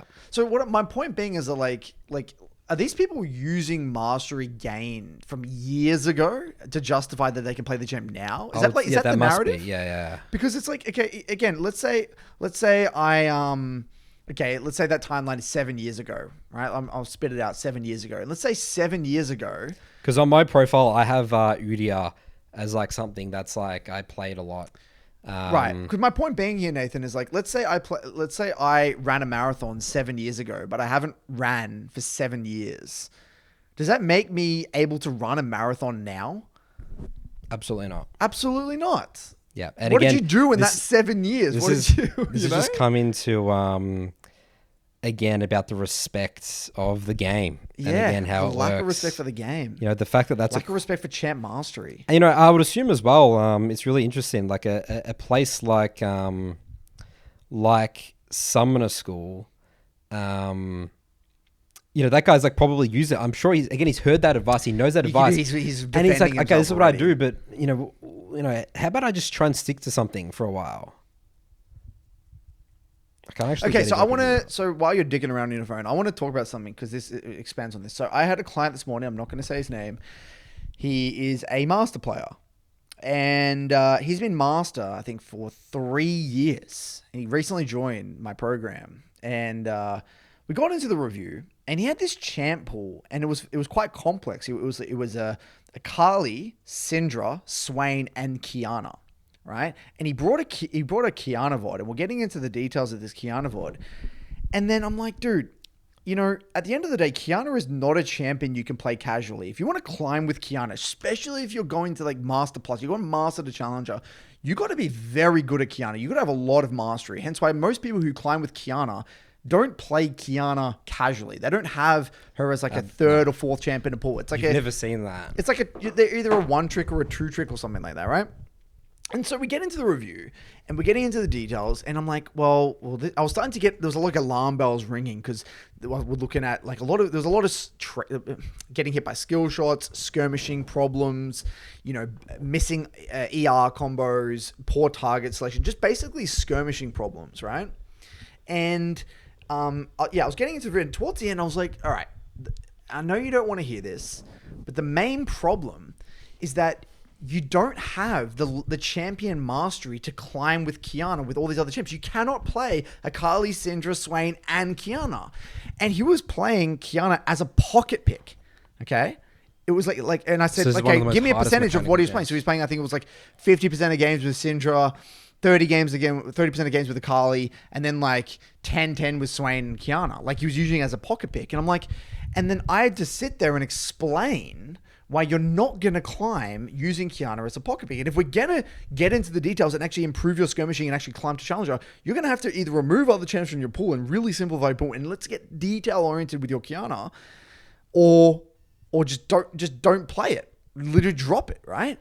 And then he started to get a little bit defensive and a little bit he was confused as to why I was mentioning it. And he's like, "Well, that's because he had success with Kiana in the past." I've been playing Kiana for years, is what he said. I got this amount of mastery. I've been playing this champ for years. I've played it for 3 years at Master Tier or whatever. I've been for, I'm a long-term Kiana player. And something that he doesn't understand is that, okay, the game changes. So when he was playing Kiana, right, back, even a year or two ago, the setups have changed. A lot of the time nowadays, there's a more patient style of Kiana with first strike, secondary resolve. You go man immune. It's like more scaling oriented. Back in the day when Kiana was actually really popularized and when she was in the meta, when he picked up Kiana, you would play like this very like electro ignite, basically same build every game. It's like you're just going through the motions, like the same setup, like Yomu's or whatever, my Prowler or Duskblade, whatever.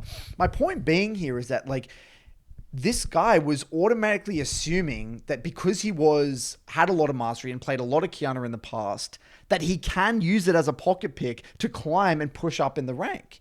And so, and he said, "Oh, but look at my win rate. I got a 60-something% win rate to Master Tier." I'm like, that win rate is not from beating Grandmaster or High Master players. That's from beating diamonds. You've just beaten all those diamonds, got to your Master, now you're stuck here. And so, it's interesting that this level of a lack of respect for champ mastery and what actually is required to climb higher above your plateau point, it's present in every rank. You'll see it with, I'm assuming, gold. You'll see it with master tiers, whatever. You'll see it at every rank. And so it's just like, again, a public service announcement, like never, ever, ever underestimate the significance and the importance of champion mastery. The game is founded upon. That's right. Your consistency is stemming from champion mastery.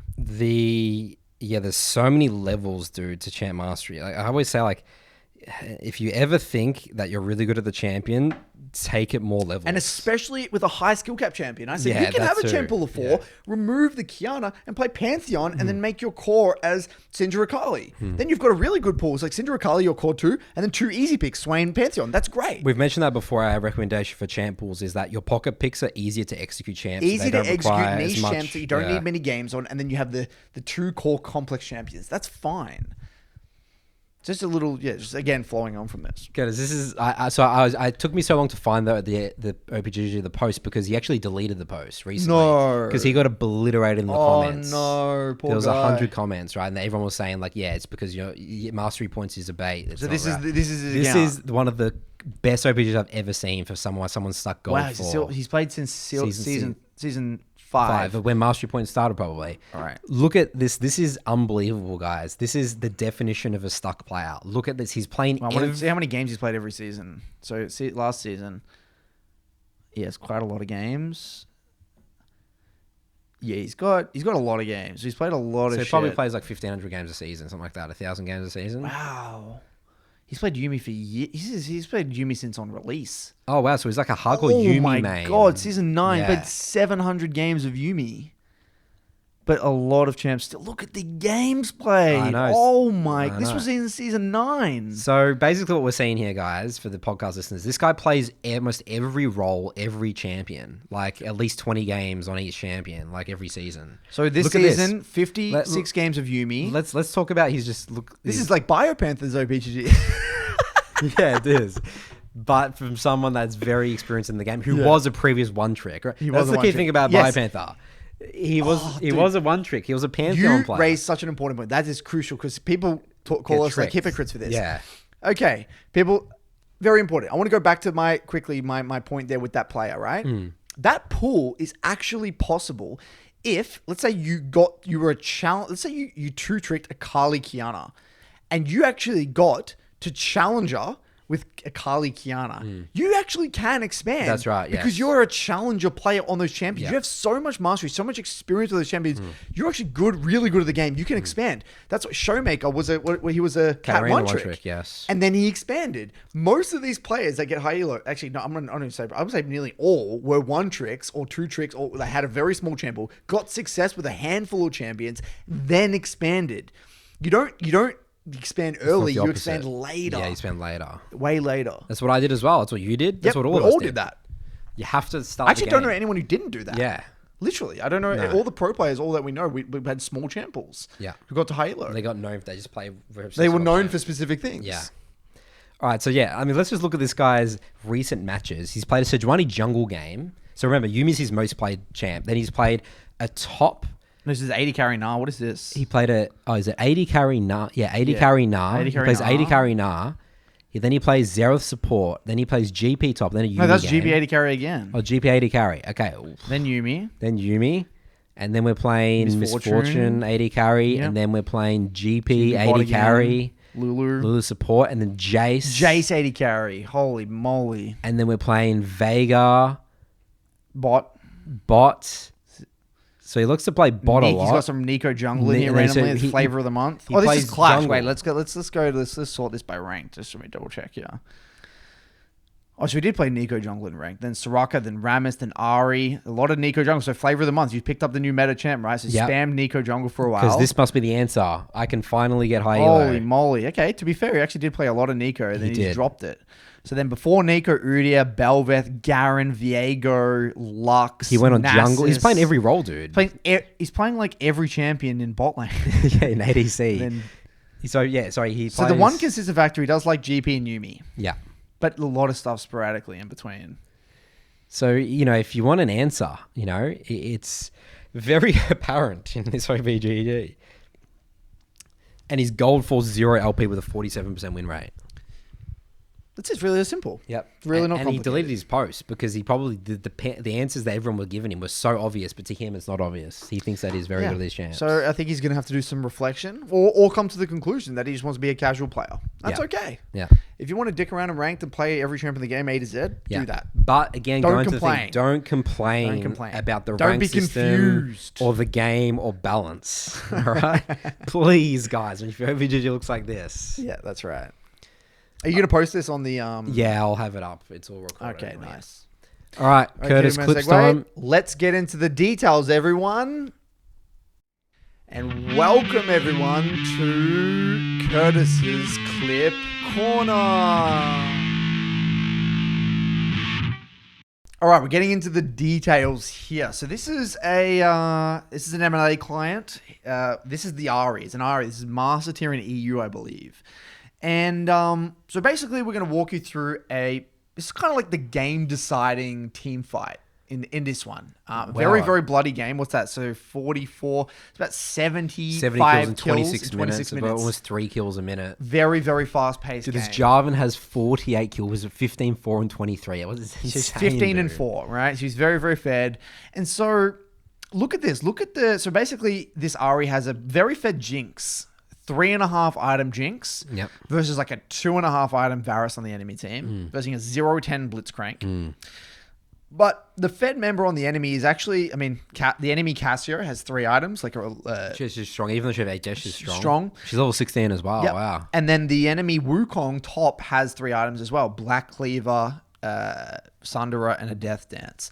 So in this game, what I'm going to do, we're going to basically talk about, okay, actually, I was going to play in the fight, then talk about this, but we'll talk about this now. So when it comes to optimizing your skirmishing, it's important to understand what your role is in a composition, because the way you play a fight, it's ultimately a reflection of what your role is in the composition, right? So if you're playing Rek'Sai, some games you're going to be peeling a fed 80 carry. Some games you're going to be diving. Sometimes you may be doing a bit of both and going a bit of back and forth.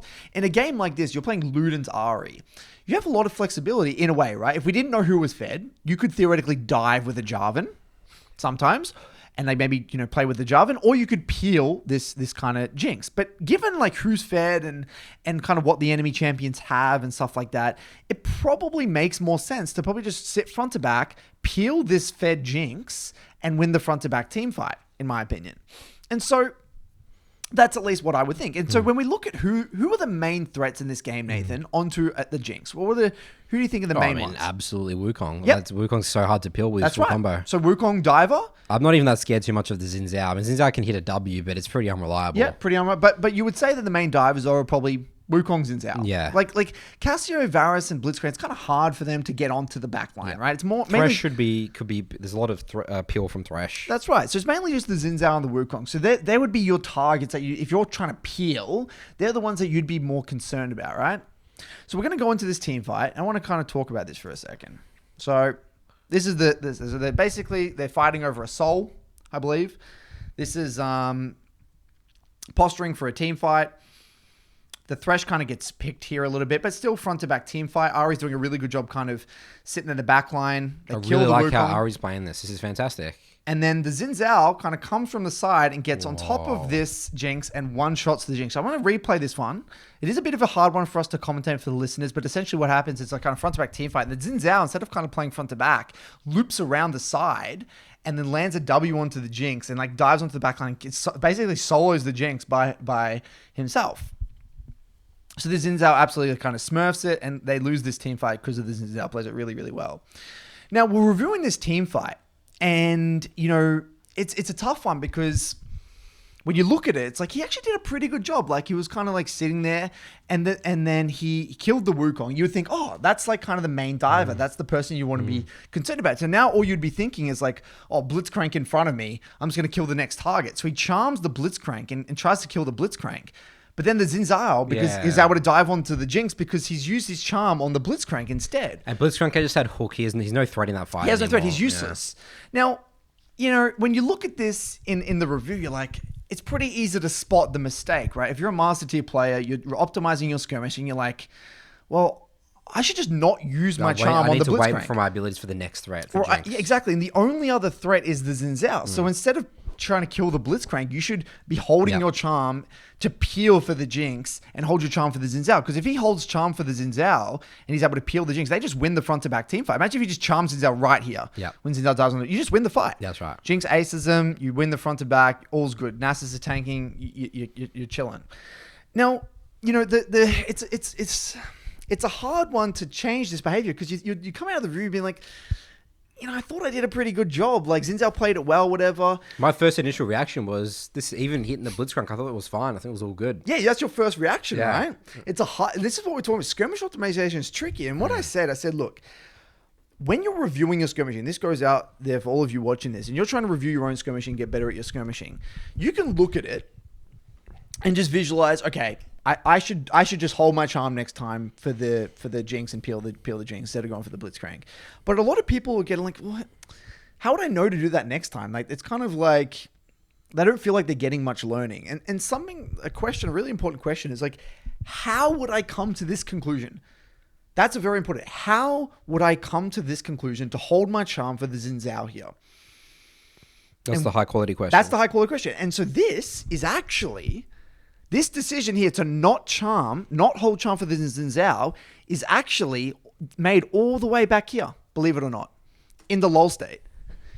So it is tricky. It is a little bit theoretical, but in reality, when you're thinking about the game and when you're thinking about your team fighting, the way you play your fight, again, is an extension of your mindset and your role in the competition, how you perceive your role in the fight. Now, if Ari in the lull state said to herself, oh, you know, I got to peel Jinx. The only divers are Xin Zhao and Wukong.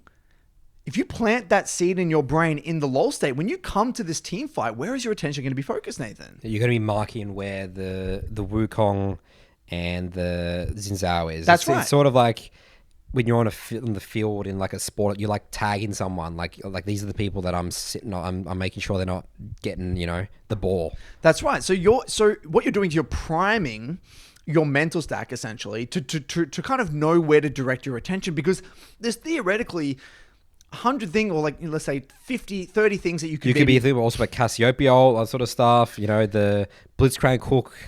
So what by using your lull state properly and identifying your role and identifying key threats and identifying like what you need to do to win the fight, you're basically eliminating the stuff that you don't need to think about, and you're really hyper focusing. So okay, these are the main areas that I really need to make sure And this is why in pro play, you see people, they're really good at marking cannon. When cannon tries to go for the flank, the supports, they literally think, where's the cannon? Or the top laner, where's the cannon? And you'll see the scion or whatever try and find that cannon, prevent that cannon from getting the flank. They're not just randomly stumbling into that. They've primed their mental stack. They know that cannon is the main threat. So their job is to push the cannon away and prevent the cannon from getting into the flank. That decision is not just made on the fly. That decision is they've already planted that seed in their brain in the lull states when they're able to think about what their job is in the game. When we're in mid to late game, guys, you always have a role. You have a job. This is the significance of identifying your job, because people think, like, what does that actually do? What does identifying your role in your job actually do? It manifests in the way you skirmish. And same, this Xin Zhao probably did the same thing. This Xin Zhao knew that they're probably not going to win the front to back. He had one role. I'm killing the Jinx. He had one goal. And so if you actually look at this through Xin Zhao's perspective, Xin Zhao was super smart. And for Xin Zhao as well, it's his only thing to do in this fight. Yeah, that's right. He can't kill the Nasus, he can't kill the Jarvan, he can't kill, there's no point killing the Thresh, he can't kill the Nari. His only person, it's the only way they win that fight is Xin Zhao. The only way, exactly. If Xin Zhao does not get on that Jinx, they lose that fight. Yeah, and it's important to note, we can talk about, waves and all that sort of stuff, but yeah, skirmishing and team fighting is so important for the game. Knowing your role in the fights. And I've been focusing a lot on that in my recent reviews, especially with some of the champs like that are really, like Heka and Wukong, like these type of champs. But it's great to see here with Xin Zhao, which is technically more of an early game jungler, still completely changed the game. Like literally hardcore. They won the game. Yeah, they won the game. Xin Zhao literally won the game off this play. And whenever I have better, more success with Rek'Sai, guess what happens to be? It's when I'm actually thinking about my role, hardcore, my job in the mid game, late game fights. Because I solo lose my team so many games with Rek'Sai because I just didn't like my roles.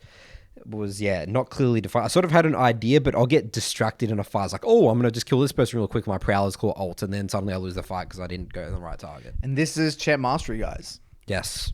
You can't think about the game holistically if you don't have champ mastery. If you have champ mastery and you don't have to think about controlling your character, you can think, what do I need to do based off my past experiences? What gives me the most success in games like this? Yeah. Really good example. That's the takeaway from Curtis's clips here. Let's level up our skirmishing team fighting, guys. Priming your mental stack. In the lull states. That's right. All right, mailbag time, Curtis. Yep. Away we go.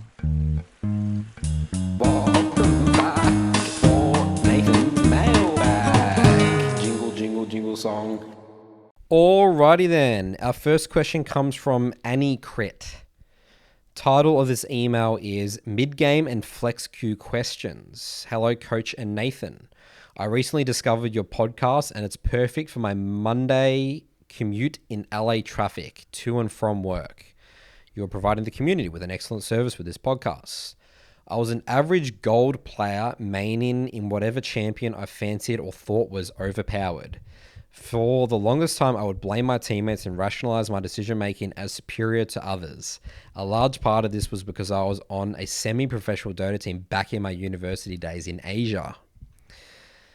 I discovered your podcast in December of 2022. A lot has changed since then. I started maining Victor mid and working on a single fundamental on a weekly basis. This has made laning phase simple, although I'm playing against golds and plats, many of whom will champion .gg Victor counters and lose lane to me as their mental stack is focused on their champion and not laning. What a great analysis. That is absolutely spot on. That's exactly what's happening. Yep. I have two main questions concerning League. The first is about the mid game. I find that I'm completing my core items faster than my lane opponent, allowing me to stat check them out of lane and take first tower. My Achilles heel is the mid game. Curtis has mentioned that you play to your champion's identity. I feel like Victor is a control mage that plays front to back, providing burst damage and zone control for your team. On a recent podcast, you also mentioned how most coaches do not coach in mid-game as well as the early game fundamentals. Could the BBC Universe get a mid-game only episode relevant to Season 13? We do actually have a mid-game episode. We talked about it, mid-game fundamentals, recently, a couple of weeks ago. There's like a thumbnail on YouTube of me like pointing at like a pyramid scheme. That's what our editor did for the thumbnail. So that's his first question here, Curtis, about this. Okay. So, is he correct with the Victor being a front to back burst mage zone control? Okay. What do we do for mid-game as Victor, Curtis? Mid-game, there is just a handful of concepts that you need to understand. then you kind of apply them every game to differing degrees, right? So essentially what you're balancing when you're playing Victor in the mid game is, how do I maximize farm? It's like a trade-off, like farm versus being there for fights, right? And so every game you're in is going to have a differing degree of game pace. Some are going to be very fast, so you're not really going to have many opportunities to shove the wave and then group because there's so many fights happening. And then there are going to be other games that are very slow, in which case you can probably, and the enemy have limited engage. It's a low threat composition. You have a lot of control over them, a lot of vision, a lot of safety, such that you can shove out the side deep, then shove and move. So you're always shoving and moving, right? Shoving out a side and then grouping in some way, shape, or form, just to differing degrees. And so over time, let's say you're pushing, you're getting a bit uncomfortable because you're climbing and you're maybe getting into plat games now. Game pace might pick up a little bit. That's typically what most gold players say when they get to plat. The game pace goes up. And so what you need to do is in your reviews, start going over the situations where, there's a fight and I wasn't there. Why was I not there? Was there a way of me knowing that a fight was going to happen there? What were the signs? Great question. I say that question all the time in my reviews. And so basically what you're looking for is, does the enemy have a lot of engage? Is my team posturing aggressively?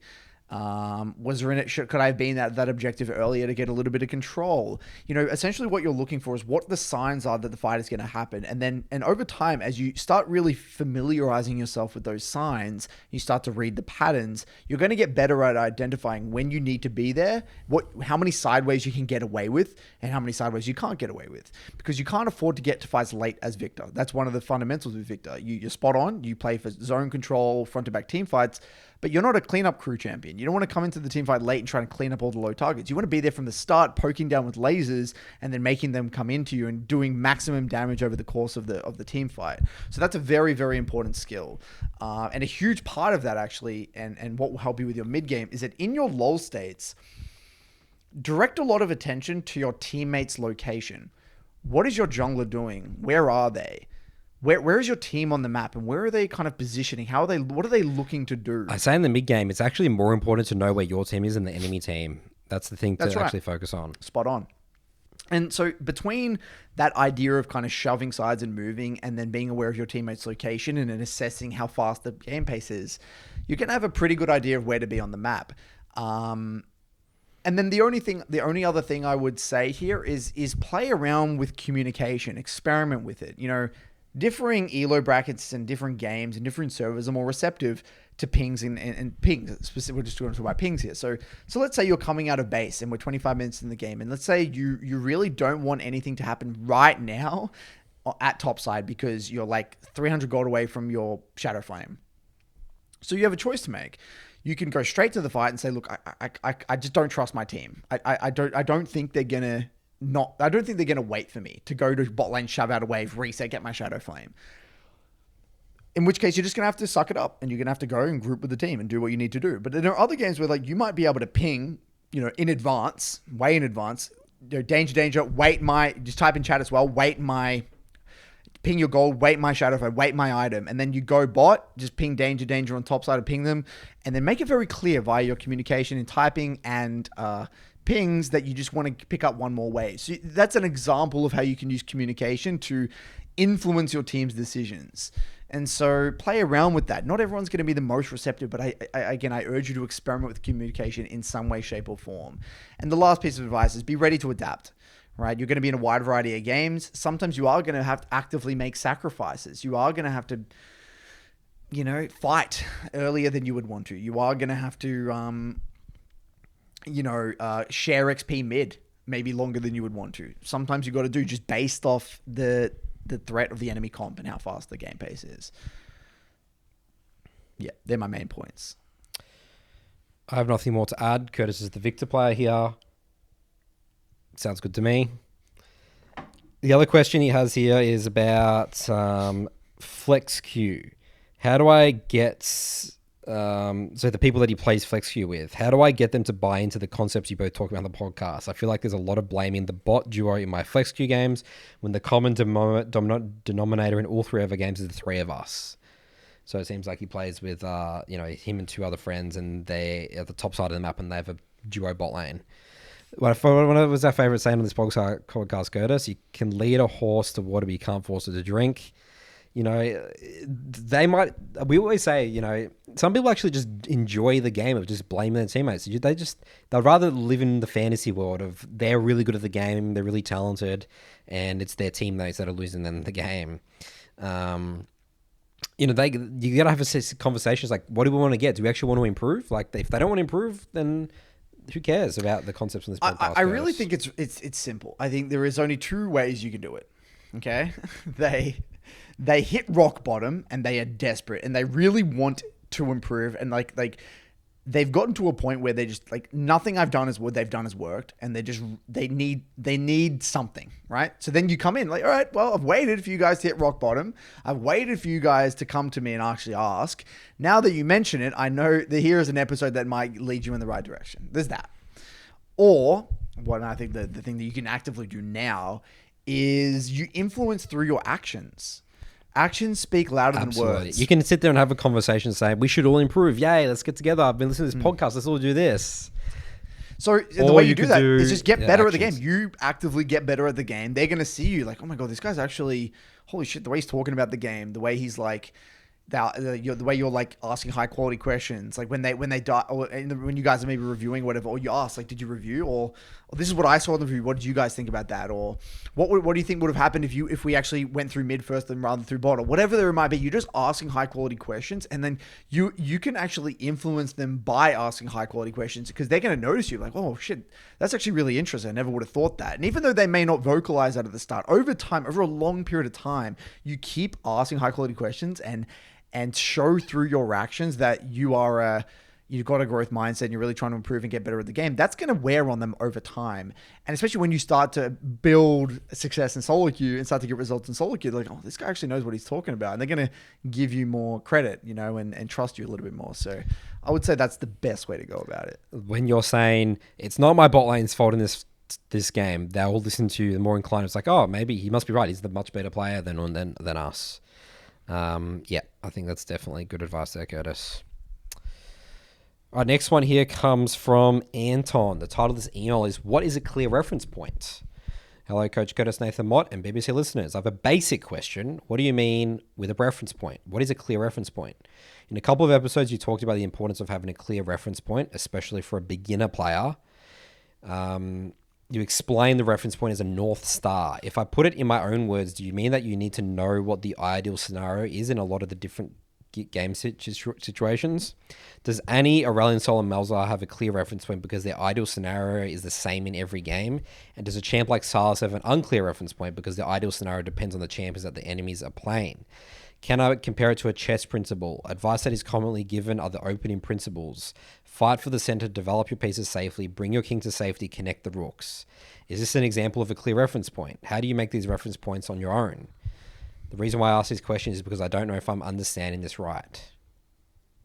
I think you've got a pretty good read on it. You know, I would agree with those chess. I mean, I don't play chess, but they sound great. They sound like solid reference points. I mean, there's always ways to break the rules, but it is a good overarching thing to think about. And so you know, there are many reference points. There are high-level reference points. So I'll give you an example of a high-level reference point. In my mid-lane school for the Below Gold program, we do champ guides for champions.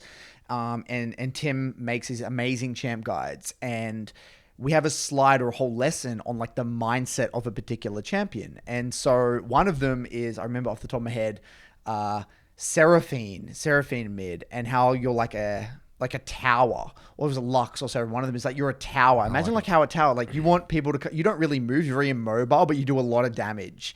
And so so that's like a mindset. It's a way of thinking, oh, like if I visualize, okay, my champion's kind of like a tower. I don't really have that much mobility, but if I'm in a position and they come to me, I'm able to do a lot of work. I can stand my ground well. Things like that. It gives you, I guess, a way of kind of thinking about your champion at a high level. And then there's more specific reference points, like my champion likes to fight in choke points, or my champion likes to play fights front to back, or you get even more granular. My champion really thrives off level 6, needs ultimate, or my champion needs lost chapter, things like that. So you can have item reference points, level reference points, mindset reference points, more like how that champion team fights and likes to fight reference points. There's all different. These are all kind of types of reference points. And the question is like, how do you find these out? Well, get inspiration, like watch people. There's a lot of great educational content. If you play a champion, I'm sure there's a champ guide or someone talking about that champion on YouTube. Watching a one trick and maybe asking them a question. If you watch a one trick stream, what do they think about that? How do they think about the champion? What are they trying to do in the early game? Just scour the web. There's a lot of great players, one tricks everywhere. You have the luxury in League. You don't have to come up with stuff yourself. It's all information's out there. You just got to find it. Just got to find it, and you might have to scour through the shitty content, but you'll find there'll be stuff out there. But yes, that is a great. And you can even, a lot of the time, gather it from your own experiences. Like when you play Malzahar, does it feel good to flank? Does it feel good to try and heavy trade pre-lost chapter? Does it feel good to try and skirmish a lot in the early game? The game will give you very clear feedback in situations, team fights, and you can intuit a lot of it just by getting a bunch of games in. Now it won't be exactly accurate. And every time you play and you think and you're curious, you'll sharpen it over time. But yeah, if you want to do it on your own, that's how I would do it. Just be curious and just listen to your intuition. It will give you a good sign anyway. Yep. What about for jungle? Like, what are some reference? How do you think of reference points for junglers? Well, I like that he did here. He categorized into the different champions, like AnnieCrit and Malzahar have clear reference points versus Silas. Because Silas can do so much in a fight, right? You know, that's like, do I go in? How do I hit my E? Like, who am I taking my ult from? You know, champs with really unclear reference points because you can do so much. You're so versatile and they're very hard to coach. Is champs like Kindred, Graves, Nidalee. These champs that don't really have CC are like more pure damage champions. If you actually find the champions that don't have good reference points, they're typically champs that just have pure damage. They have no utility. Do you find that as well for mid? Like, think about Yasuo, Katarina.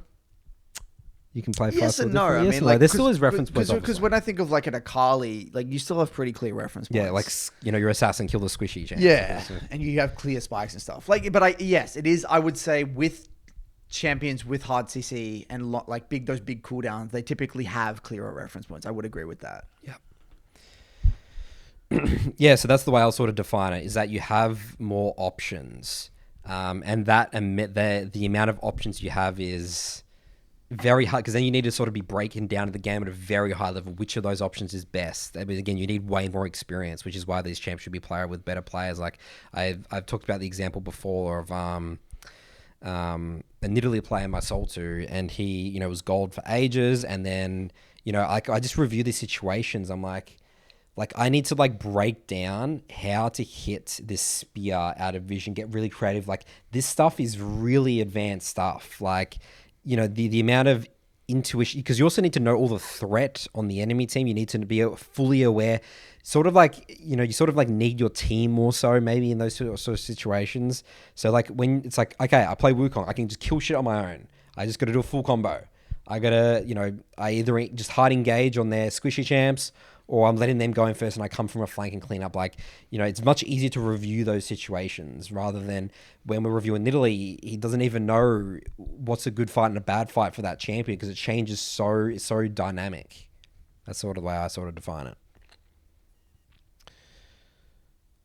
All right, and we'll do one more question here. This one here is from Sean. Title of this email is Imposter Syndrome. Dear Nathan and Curtis, I have a big predicament. I'm about 2,000 games into my league journey and I still don't have a main role. This might sound pretty insane, but I've struggled with a lot of narratives that have pushed me from role to role, and I'm finally at the point where I need to pick either one or completely change my relationship with the game to just a casual one. Out of all the roles, I like mid the best. I'm excited about jungle. I'm most comfortable in ADC, and I'm best at support. I think looking at myself impartially, I probably make for a good support since I really excel at it, but I don't like having that little agency / sometimes the XP deficiency can be absolutely exasperating. Each role has its pluses and minuses, but I have always aspired to be a mid laner.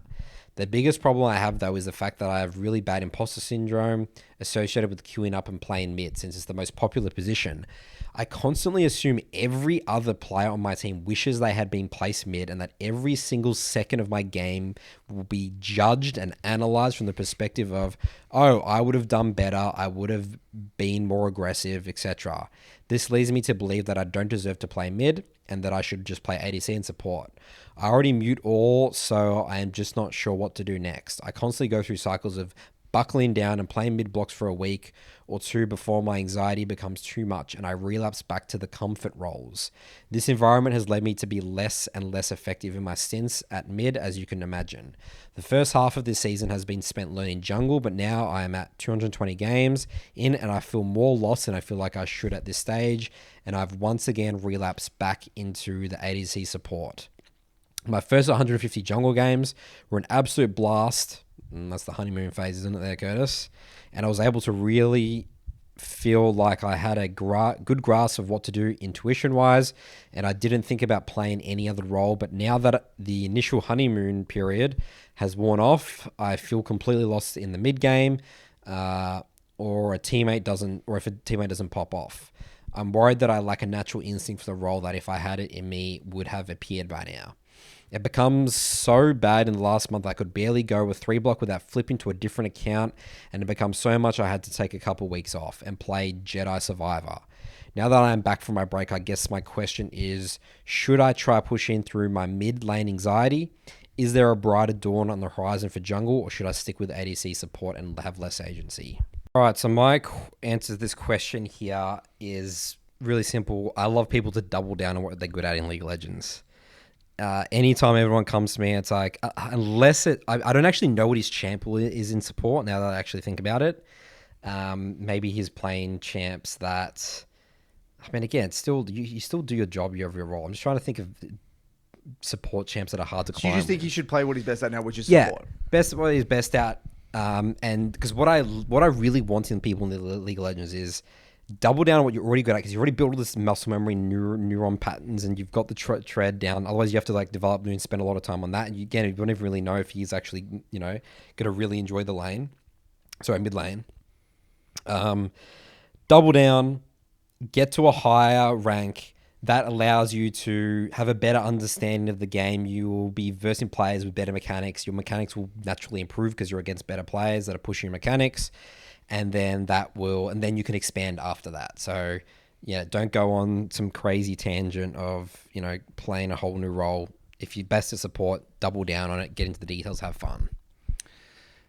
Yeah, I mean, I totally see where you're coming from, but I just disagree with you fully. It's like the careers counselor at like school that's like, what are you good at? It's like, yeah, I do art class. It's like, oh, you should go into some like creative field, or I'm maths. You should go to engineering. That's like, I guess it's the safe. I guess I'm playing it safe. Yeah, that's what I would say. It's a safe option. Okay, I'll pose you a question here though. Do you think?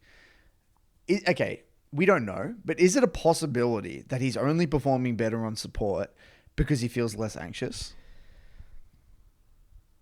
Yeah. It's a possibility. We don't know. It might, maybe not, but maybe. Going back 2 episodes, we spoke about the SoloQ anxiety cycle, right? And one of the things is avoidance, right? So when you're anxious, we naturally want to avoid what's making us anxious. So the problem here is that in my opinion, if he goes down the support rabbit hole, he's building so much, he'll build more anxiety for when he'll never be able to go back to mid, in my opinion. Or not never, but it'll be so much harder than if he just bit the bullet now and just faced his fears. Because it seems to me, the way I interpreted that email was that he loves mid. That seems like it seems like his intuition, his mind is telling him play mid, but then he gets overwhelmed by anxiety because he's in the middle of the map. It's the most popular role, whatever. But I just feel like ignoring that anxiety is just a recipe for disaster in the long run. And I think by avoiding that for a long period of time, you're going to build up a shit ton of anxiety, and it's going to limit his options. I feel like further in the future, because even if he wants to expand, it will be harder, because that will his identity will be that guy that isn't good enough for mid, and that I'm just the support guy. Yeah. Like his identity will be so pigeonholed. There's no. I don't think that's that fine. That's my identity. I'd never be a laner. I've doubled down. I played. Yeah, no, but jungle you a certain picked the way. role. You didn't pick jungle because you were anxious about playing another lane. You played jungle because you wanted to play jungle. You just that's gravitated right. toward jungle. I guess that might be a bit different. I wasn't like sitting there bouncing. I was like, yeah, love the idea. It's not of like you jungle, said, awesome. I actually would want to play mid. I enjoy mid, but I'm just really anxious what everyone thinks of me if I play mid. You didn't ever think that. No. You just like, I love Udyr. It makes sense in the jungle. I love running around the map and being tanky, so it makes sense to be jungler. Yeah. So your situation is very different. So like my personal take is that he should face his fears, suck it up, have a crack, and lose a bunch of games as a mid laner. Yeah. That's what I think. If you keep attacking the problem, you'll eventually get over that anxiety. It will disappear. And we say this a lot, and I totally empathize because I actually felt like this back in the day when I was playing Dota. Like when I was playing Dota casually, when I would go mid, I would feel like kind of imposter syndrome as well. It's like mid, I'm in the middle of the map. I should be roaming. Everyone's so much better than me. Like just put me on Pudge on top lane, on off lane or whatever, and I'll just You sort of like don't want to be a nuisance. yeah, I don't want to be a nuisance, and that's such a bad mindset. Yeah. And so like the reality is that that's what no one really gives a fuck. Like they in the moment they'll sound like they give a fuck, but no one really gives a fuck, and you're not going to see the same players ever again. And so the SoloQ is the dojo, right? And you're going to be uncomfortable. There's no doubt you're going to lose a lot of games at the start, but it's not like you're stuck there forever. You're going to get better. You're going to develop comfortability. You're going to get into the details, develop that champ mastery, maybe understand your matchups a little bit better. Before you know it, maybe 2 weeks in, 3 weeks in, 4 weeks in, 5 weeks in, getting consistent blocks. Okay, maybe I'm not so anxious anymore. I kind of know what to do with my waves. I'm getting better at my trading patterns. And then you develop a little bit of confidence here and there. And over time, you'll just get it. But you cannot run away from that fear. You can't run away from that anxiety. And as kind of shitty advice as it sounds, there is an element of you just got to suck it up. And you're not that special. No one really cares. That's why I frame it in my mind. It's like, I'm not that special. No one really cares about me here. I'm on my own journey. And I'm not going to apologize for other people for learning, for trying. Never apologize for anyone for trying. Never feel bad to try and fail. I know what you're saying. Never apologize in your ranked games. I hate it when people say, "Oh, sorry" in the game. Just own your mistakes. Just straight up lose the game. Get flamed. Don't feel like you need to defend yourself from your bad gameplay, dude. Just embrace it. Embrace it. That's right. And so just dick around, fail. When I mean dick around, just get those games in essentially, even if they are lower intensity. Face your fears. And I guarantee you will build that. I fully believe in your ability to build that muscle memory and be a good quality mid laner with time. You get my seal of approval here. I guess the fact that he's writing in that email, he sort of wants permission to go mid. That's what I in think a way. so as well. Like, yeah, at the end of the day, you're probably right. You're just delaying the inevitable. You're gonna, even if you were to go, I guess, down the support rabbit hole and stuff, you're just gonna have regrets, obviously. Yeah, and he's gonna want to swap back in the future. That's my hunch anyway. You gotta go with what gives you the most satisfaction and the most fun. Really. Yeah. What do you love? What do you genuinely love? Your intuition. Don't think. You shouldn't think about the role. It's like, what feels good to play? What do I want to play? Yeah. You want to play mid. I can just from the way he's writing that sentence, that email, right? And so, you don't even have to do this in ranked. Play norms. Do this all normal games. You can build a shit ton of. You can build a lot of mastery in normal games if you want to. And then jump into flex queue. You can build a lot of this mastery and comfortability in your normal games and flex queue games, and then jump into ranked. But then enter way 30, 40 ranked games. Who gives a shit? It's gonna happen. It's inevitable. Ride off a few months. League's not going anywhere. This is the start of your journey, and trust me, you will thank yourself later for this. Because then 6 months down the line, you're a competent mid laner on your champion. You'll be like, yes, I'm so glad I went down this path. But it will be a tough journey at the start. Yep. All right. I guess Skoda sort of convinced me more to that end, but no. But I'm and again, this is my opinion. There is a lot of. Because what happens if he realize he hasn't really gotten into the mid lane? He's like, okay, his role's actually not for me. Then here we go. There goes another 300 That's games. right. So yeah, I think if going to support is the easiest to execute option because that's what you're probably got more competence on right now. It's a little bit safer. It's a safer bet.